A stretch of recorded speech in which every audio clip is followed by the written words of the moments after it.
Daugavpilī reģistrēts uzņēmums cenšas inficēt savu klientu dators ar vīrusu. Ja tu apmeklē afax.lv no Windows datora, tad viņš uzmet tev, ka tev ir jāverificē, ka tu esi īsts cilvēks. Kā to var izdarīt? Uzspiežot Windows un R taustiņu, pēc tam Ctrl+V un tad Enter. Šī mājaslapa tavu datoru atmiņā ir iekopējusi ļaunu kodu, kur palaižot uz savu datoru, nospiežot Windows R, Ctrl+V un Enter, uzinstalē spiegvīrusu.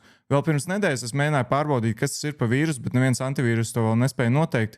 Tagad nedēļu vēlāk beidzot antivīrus pateica, ka tas ir trojas zirgs. Šis vīrus no tava datora var nozagt visus tavus paroles, visus tavus failus un visu, ko tu dari šajā datorā, tāpēc neapmeklē šo mājaslapu. Mēs par šo lapu jau noziņojām CERT un uzzvanījām arī pašam uzņēmumam. Jūsu mājaslapa cenšas uzinstalēt uz cilvēku datoriem vīrusu. Jūs par to esat informēti? Nē, labi, es pateikšu savu.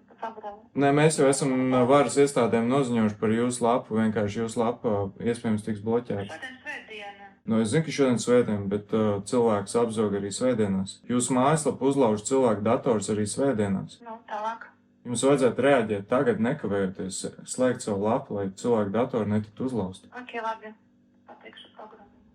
Lai viņš tad kaut ko pārskatīt.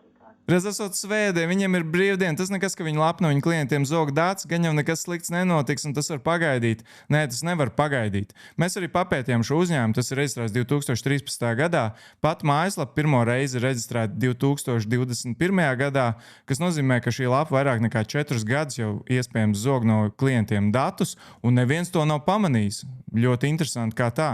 Es ļoti ceru, ka atbildīgās iestādes ne tikai bloķēs šo lapu, bet arī sauks pie atbildības uzņēmuma īpašnieks.